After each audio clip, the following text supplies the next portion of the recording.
Story 1, The Clown's Revenge. I still remember that summer day like it was yesterday. The sun was shining, kids were laughing, and the scent of cotton candy filled the air. My friends and I had decided to spend the day at the carnival that had set up just outside our town. We were excited, ready for a day of fun and adventure. We did all the typical carnival activities, rode the Ferris wheel, played ring toss, and stuffed our faces with funnel cake. Everything was going great until we came across the clown tent. The sign outside read "Laughs and Thrills Inside," with a picture of a grinning clown that was more creepy than inviting.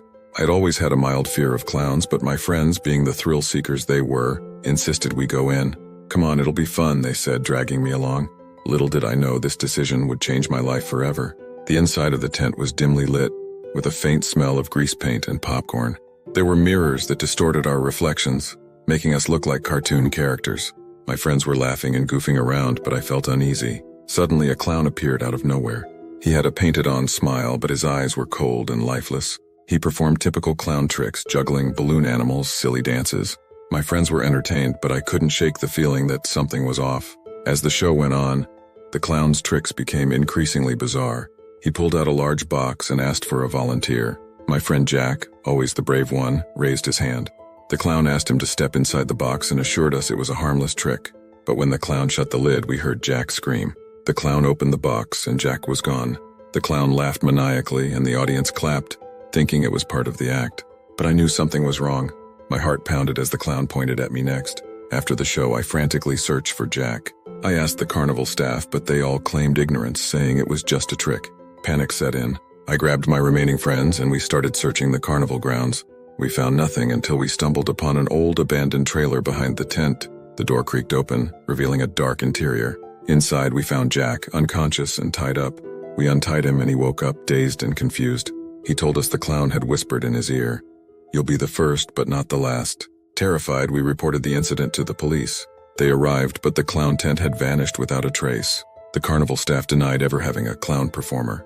It was as if he had never existed. We left the carnival that day, shaken and scared. Jack never spoke about what happened in the box, but he was never the same. He became withdrawn and paranoid, always looking over his shoulder. Years passed and we all tried to move on, but strange things kept happening. We'd receive letters with no return address, all signed with a clown's grinning face. Sometimes we'd catch glimpses of a clown in crowds watching us from a distance. One night I woke up to find a balloon animal on my bed, a twisted reminder of that fateful day. Attached to it was a note, "Remember me?" I decided to confront my fear. I tracked down the next carnival that came to town, hoping to find answers. I wandered through the grounds, searching for any sign of the clown. As I walked past a row of dark tents, I heard a familiar laugh. My blood ran cold. I turned to see the clown standing there, holding a balloon. "Miss me?" he sneered. I demanded to know who he was and what he wanted. He just laughed and said, "I'm the nightmare you can't escape. You took my laughs, now I take your peace." Before I could react, he disappeared into the night, leaving me alone with my fear. It was a warm summer evening and my family decided to spend the day at the carnival. We were all excited, especially my little sister Emily. The bright lights, the cheerful music, and the smell of popcorn filled the air, creating an atmosphere of pure joy. Emily's eyes lit up when she saw the carousel. It was an old, ornate ride with beautifully painted horses and a nostalgic charm. "Can we ride it, please?" she begged, and we couldn't say no. We bought our tickets and climbed onto the carousel. Emily chose a white horse with a golden mane, and I settled on a black stallion beside her. The ride started and the familiar tune of the carousel music played. Everything seemed perfect. As the carousel spun, I noticed something odd. The music began to distort, turning from a cheerful melody into a haunting tune.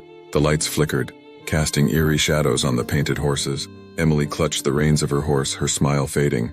I looked around and saw the other riders experiencing the same unease. The carousel started spinning faster, and the horses seemed to come to life, their eyes glowing with a sinister light. I tried to call out to Emily, but my voice was drowned out by the deafening music. Suddenly the ride stopped and everything went silent. The air grew cold and a sense of dread washed over me. I turned to Emily, but she was gone. Panic set in as I realized that several riders had vanished, leaving behind empty horses. I jumped off the carousel and frantically searched the carnival grounds for Emily. I asked the staff for help, but they claimed they hadn't seen her. Desperation and fear gnawed at me as I wandered through the maze of attractions. I found an old fortune teller's booth and something compelled me to enter. The fortune teller, an elderly woman with piercing eyes, looked at me and said, "The carousel takes what it wants. You must go to the heart of the carnival to find her." She handed me a small ornate key and pointed to a tent at the edge of the grounds. With no other options, I made my way to the tent, clutching the key tightly. The tent was dark and foreboding, with a single door at the back. I used the key to unlock it and stepped inside, finding myself in a dimly lit room filled with old Carnival memorabilia. In the center of the room was a large, antique mirror. As I approached the mirror, I saw Emily's reflection, looking scared and trapped. She called out to me, her voice muffled. I reached out to touch the mirror, and suddenly I was pulled inside. I found myself in a twisted version of the carnival where the lights were dim and the air was filled with a chilling mist. Emily was there, along with the other missing riders, all looking frightened and lost. A shadowy figure emerged from the darkness, revealing itself to be the spirit of the carousel's creator. He had been cursed to wander this haunted carnival, and he used the carousel to trap souls and keep himself company. "You must break the curse to free them," he said, handing me a small silver dagger. "Destroy the heart of the carousel." With determination, I took the dagger and made my way back to the carousel. The horses glared at me with their glowing eyes, but I pressed on. I found the heart of the carousel, a pulsating dark crystal hidden beneath the ride. I plunged the dagger into the crystal and the carousel shook violently. The lights flickered and the music distorted further. The horses reared up, their painted faces twisting into grotesque masks of rage. I held my ground, determined to break the curse. The crystal cracked and a blinding light filled the air. I felt myself being pulled back into the real world, and suddenly everything went black. When I woke up, I was lying on the ground next to the now defunct carousel. Emily was beside me, along with the other missing riders. We were all shaken but unharmed. The carnival staff found us and helped us to safety. They claimed they had no idea what had happened and that the carousel had been acting up for years. We left the carnival that day, grateful to be alive but forever haunted by the experience. Emily and I never spoke of the incident again, but we both knew that the curse had been real. The haunted carousel had taken its last victims, but the memory of that night still lingers in our minds. It was a warm summer evening in 2010, and my friends and I decided to visit the annual county fair that had just rolled into town. The excitement was palpable as we approached the carnival grounds. Bright lights, cheerful music, and the smell of fried food filled the air. We were ready for a night of fun and adventure. We wandered through the fair, playing games, riding the Ferris wheel, and indulging in all the carnival treats. Everything seemed perfect, a quintessential summer night.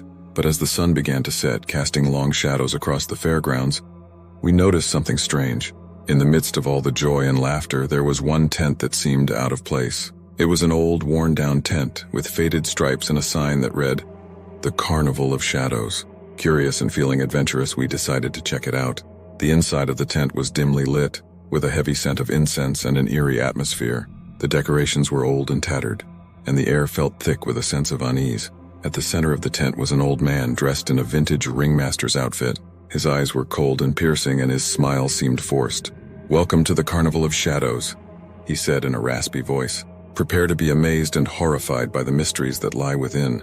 My friends and I exchanged nervous glances, but decided to stay. The ringmaster led us to a circle of chairs and asked us to sit. He began telling us stories of the carnival's past, tales of betrayal and dark magic that had cursed the grounds for centuries. The ringmaster's stories were captivating yet terrifying. He spoke of a time when the carnival was thriving, filled with joy and laughter. But then, a jealous performer named Victor had made a deal with dark forces to become the most famous act. His greed and ambition had unleashed a curse that haunted the carnival to this day. As the ringmaster spoke, the temperature in the tent seemed to drop, and we could see our breath in the air. Shadows danced on the walls, moving independently of the flickering candles. My friends and I were on edge, feeling the weight of the stories pressing down on us. Then the ringmaster told us about the Shadow Man, a dark figure who roamed the carnival grounds at night, seeking revenge on those who entered the tent. He warned us never to return after dark, for the Shadow Man would come for us. We left the tent feeling a mix of fear and disbelief. My friends tried to laugh it off, saying it was just a well-crafted story to scare tourists. But I couldn't shake the feeling that there was some truth to the ringmaster's words. As we continued to explore the fair, I couldn't help but feel like we were being watched. Every time I turned around, I caught glimpses of a dark figure lurking in the shadows. My friends didn't notice, but I was growing increasingly uneasy. When it was time to leave, I suggested we head home early. My friends teased me for being scared, but they agreed. We left the fairgrounds, and I hoped that would be the end of it. That night I couldn't sleep.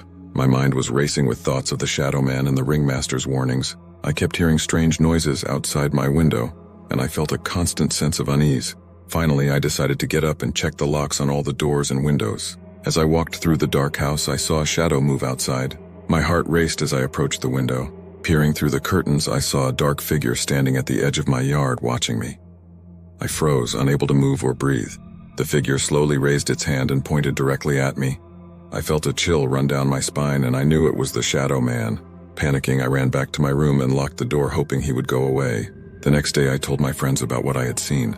They were skeptical and thought I was letting the Ringmaster's stories get to me, but I knew what I had seen, and I couldn't shake the feeling of dread. That night, the unease returned. I tried to distract myself with TV and books, but nothing worked. As the night grew darker, I heard footsteps outside my window again. This time, I didn't need to look to know it was the Shadow Man. Determined to confront him, I grabbed a flashlight and went outside. The air was cold, and the night was eerily silent. I scanned the yard with my flashlight, but there was no sign of the Shadow Man. Just as I began to relax, I felt a cold breath on my neck. I turned around, and there he was, standing inches away from me. His eyes were hollow, and his presence felt overwhelmingly dark. He reached out to grab me, and I stumbled back, falling to the ground. In a panic, I scrambled to my feet and ran back inside, locking the door behind me. By the third night, I was exhausted and terrified. I knew I had to do something to break the curse and get rid of the Shadow Man. I remembered the Ringmaster's stories and realized that the answer might lie in the Carnival of Shadows. I called my friends and told them about my plan. Reluctantly, they agreed to join me. We met at the fairgrounds, which were now closed and deserted. The only sound was the rustling of leaves in the wind, creating an eerie atmosphere. We made our way to the tent, which seemed even more ominous in the moonlight. Inside, the Ringmaster was waiting for us. He looked surprised to see us, but quickly understood why we had returned. "You've seen the Shadow Man," he said. It wasn't a question, but a statement. The only way to break the curse is to confront him and destroy the source of his power. The Ringmaster led us to the heart of the carnival, where a large ancient tree stood. The air was thick with tension, and the shadows seemed to grow darker as we approached. The Ringmaster handed me a silver dagger and told me to plunge it into the tree's heart. As I stepped forward, the Shadow Man appeared, blocking my path. His eyes glowed with malevolence, and I could feel the weight of his curse bearing down on me. My friends and I stood our ground, determined to end this nightmare. With a burst of courage, I lunged forward and plunged the dagger into the tree. The ground shook and the air filled with a deafening roar. The Shadow Man let out a blood-curdling scream as he dissolved into the darkness, vanishing forever. The curse was broken. The carnival returned to its former state, filled with joy and laughter once more. The Ringmaster thanked us and we left the fairgrounds, grateful to be free from the Shadow Man's grasp. In the days that followed, the sense of dread slowly faded. My friends and I resumed our normal lives, but we never forgot the events of those nights. We had faced the darkness and emerged victorious, but the memories of the Carnival of Shadows still lingered. Years later, the county fair returned, but we never went back. The stories of the Ringmaster and the Shadow Man had become legend, a cautionary tale for those who dared to seek out the unknown. I learned a valuable lesson about trust and courage, and the importance of facing one's fears. The Carnival of Shadows may be gone, but its legacy remains. A reminder that sometimes, the greatest adventures come with the greatest risks.